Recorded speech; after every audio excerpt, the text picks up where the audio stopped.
না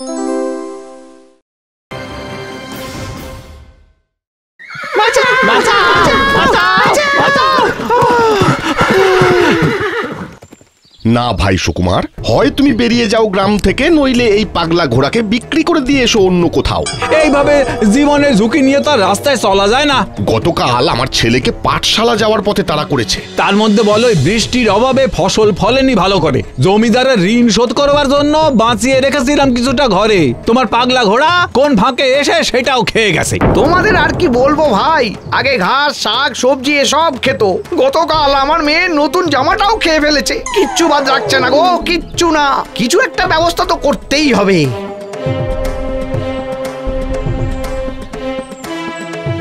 বাবা, তুমি এত চিন্তা করো না, ঠিক কিছু একটা ব্যবস্থা হয়ে যাবে, দেখো।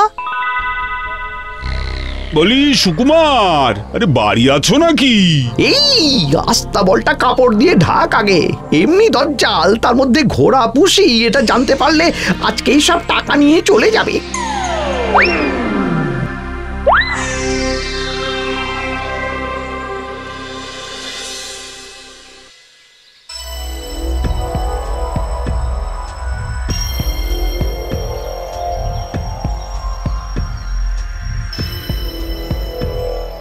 হ্যাঁ, এই জমিদার বাবু আসুন। 2 মাসের টাকা তো বাকি পড়লো সুকুমার, তাই মনে করিয়ে দিতে এলাম। হ্যাঁ জমিদার বাবু, হ্যাঁ আসলে বড় সমস্যায় পড়ে আছি। সমস্যা তো থাকবেই, বেশ তো পরেই দিও না হয়। 2 মাসের সুদে আসলে তোমার টাকাটা দাঁড়িয়েছে গিয়ে বাবা ওই 3,500। বলেন কি, ঋণ তো ছিল মাত্র 1000 টাকা, 2,500 সুদ। তুমি তো জানোই সুকুমার, আমার সুদ একটু চড়া, তবে তোমাদের নিয়ে আমার চিন্তা শেষ নেই বলে তারা তো কোনোদিন দিই না।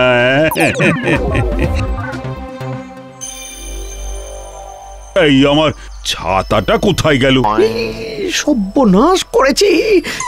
মানে এনেছিলেন নাকি? হ্যাঁ, আমার ঠিক মনে আছে, এইখানে রেখেছিলাম।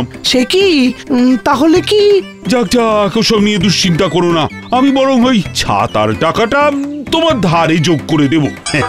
তুমি পেলে নিজের কাছে রেখে দিও। কিন্তু জমিদার বাবু, মাত্র 1000 টাকা দাম। তোর জন্য 1000 টাকার ছাতা গছিয়ে দিয়ে চলে গেল জমিদার। আসুন আসুন আসুন, কম দামে ঘোড়া নিয়ে যান, আসুন আসুন।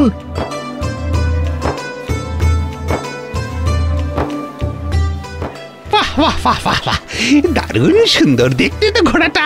তা এই ঘোড়া খায় কি? কোনো বায়নাক্কা নেই, সবই খায়, সব।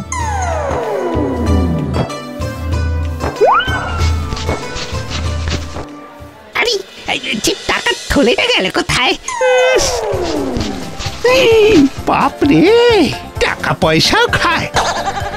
না না না না না, এমন ঘোড়া আমার চাই না, চাই না, চাই না।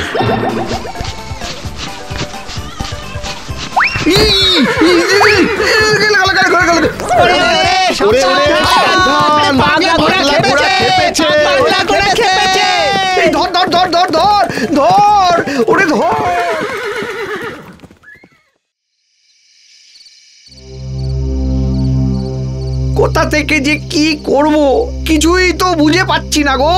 ঘোড়া বিক্রি করতে গিয়ে উল্টে আমাকেই ক্ষতিপূরণ দিতে হলো। বলছিলাম কি, দূরে কোথাও ছেড়ে দিয়ে এলে হয় না? আরে ছেড়ে তো দিয়ে এসেছিলাম, রাস্তা চিনে ঠিক আবার চলে এসেছে। হে ভগবান, তুই ছাড়া তো আর কেউ বাঁচাতে পারবে না আমাদের। বাবা মা এত চিন্তা করছে, আমাকে কিছু একটা করতেই হবে। বলো কি, রঘু পালিয়ে গেছে? হ্যাঁ জমিদার বাবু, সকাল থেকে দরজায় তালা।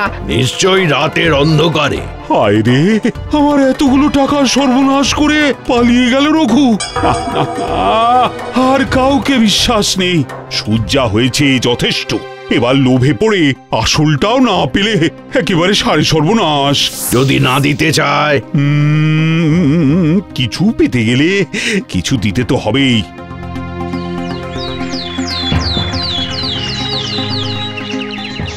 দুদিনের মধ্যে কিভাবে জোগাড় করব এত টাকা? তা বললে কি করে হয়? আমার ঋণের টাকা শোধ করতে পারলে ভালো, নইলে কিন্তু খবর আছে, এই বলে দিলাম। আর কেউ যদি ফাঁকি দিয়ে পালানোর চেষ্টা করে তাহলে তার সুদের সাথে সাথে লাঠি। মনে থাকে যেন, 2 দিন। সত্যি তোমার এ নিয়ে আমার চিন্তা শেষ নেই। ওই চল চল চল। 2 দিন?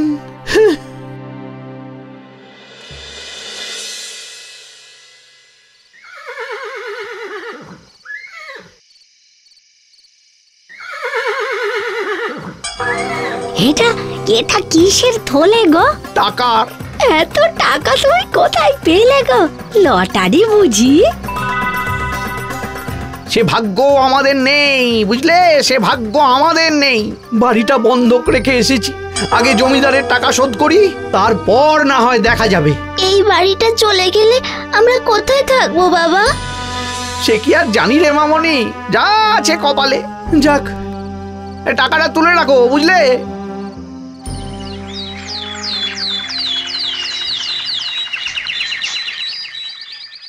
হায় হায় হায় হায় হায়, কি সর্বনাশ, কি সর্বনাশ! ওগো শুনছো? এসো এসো, এদিকে এসো, একবার দেখো ওদিকে কি কাণ্ড। এই এই দেখো দেখো, সব টাকা খেয়ে ফেলেছে তোমার এই পাগলা ঘোড়া। এই সর্বনাশ করেছে। যা যা যা যা যা যা যা যা, আর আমাদের বাঁচার কোনো উপায় নেই গো। ও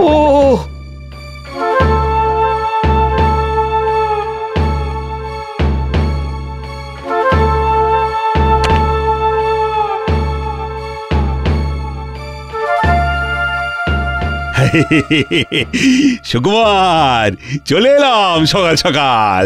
এসে ভালোই করেছেন জমিদার বাবু, আপনি না এলে আমিই চলে যেতাম। বাহ বাহ বাহ বাহ, টাকাটা জোগাড় হয়ে গেছে বুঝি? না, আমি আসলে বলছিলাম যে লেঠেল ডেকে আমাদের বরং। কিন্তু লেঠেল এসেছে তো কদিন আগে, আগে তো ছিল সৈন্য, ও প্রচুর যুদ্ধ করেছে। আরে কি বলছিস তুই? পাগল হলি নাকি? হঠাৎ করে এমন শখ করলে শুনলে প্রথমে সবাই পাগলই বলবে বাবা, কিন্তু সত্যিটা তো একদিন সবাই জানতে পারবেই। কিসের সত্যি? আরে এই ঘোড়াটা তো আগে দেখিনি। এই ঘোড়ার জন্যই তো আমাদের জীবনটা পাল্টে গেল। কিভাবে? কাল বাজারে গিয়ে আমি আর বাবা শুনলাম এই ঘোড়াটার ব্যাপারে। 150 বছর বয়স হয়েছে, বোঝা যায়? আহা গো, টাকার শোকে ছেলেটাও পাগল হয়ে গেল। বাবা, 150 বছর তো বোঝা যায় না। কত বড় বড় রাজা মহারাজা সুলতান এদের হয়ে ও যুদ্ধ করেছে। বলো কি? তাই বাবাকে বললাম, বেশি ভেবে লাভ নেই বাবা, যা দাম চাই কিনে নাও। এ তো আর শুধু ঘোড়া নয়, এ হলো সম্মান। গ্রামের মাঝখান দিয়ে যখন যাবে তখন সবাই ঘুরে ঘুরে দেখবে। হ্যাঁ, শুনলাম পরের মাসে নাকি মন্ত্রী আসবে, তার সামনে কতটা সম্মান বাড়বে বলুন। হ্যাঁ তাই তো, সত্যি সত্যি। বলছি, দাম কত ঘোড়াটার? আগে আগে 50,000 টাকা মাত্র। বাবারি! আচ্ছা সুকুমার, এই দাদার মতন তোমার কাছে একটা অনুরোধ, এই ঘোড়াটা আমি কিনতে চাই। 30,000 পেতাম, সেটা মাফ। আমি তোমায় আরো 20 দিয়ে ঘোড়াটা নেব। না না জমিদার বাবু। আচ্ছা আচ্ছা আচ্ছা আচ্ছা, আরো 40 দিচ্ছি, কিন্তু এ ঘোড়া আমার চাই।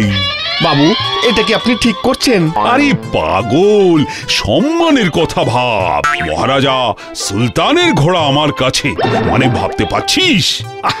তোরা আবার কি বুঝবি গন্ডমূর্খ। কি সুকুমার? আগে আচ্ছা, আপনি যখন এত করে বলছেন, আপনার অনুরোধ তো আর ফেলতে পারি না।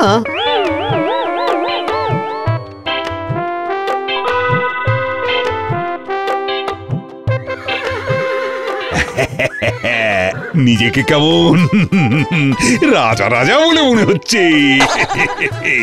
একটু শুধু ধরে বসবেন, হ্যাঁ, রাজার ঘোড়া তো। আরে আমি রাজা নই, আমি জমিদার। জমিদার, আস্তে আস্তে আস্তে, আরে আস্তে। ও আমি কি করে? বাঁচাও বাঁচাও বাঁচাও।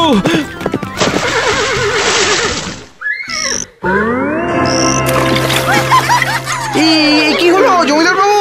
তোমরা আমাকে বাঁচাও, হে পাগলা ঘোড়া!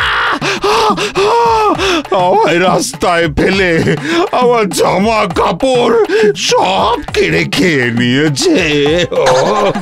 তোমরা তোমরা আমাকে বাঁচাও। না না না না না, তোমাদের সুদ আসল কিছুই দিতে হবে না। শুধু শুধু এই পাগলা ঘোড়াকে আমার সামনে থেকে সরাও, সরাও সরাও সরাও সরাও। জল থেকে বেরোবেন না জমিদার বাবু, ওখানেই থাকুন। পাগলা ঘোড়া কখন কি করে বসে আপনার জন্য তো আমাদের চিন্তার শেষ নেই।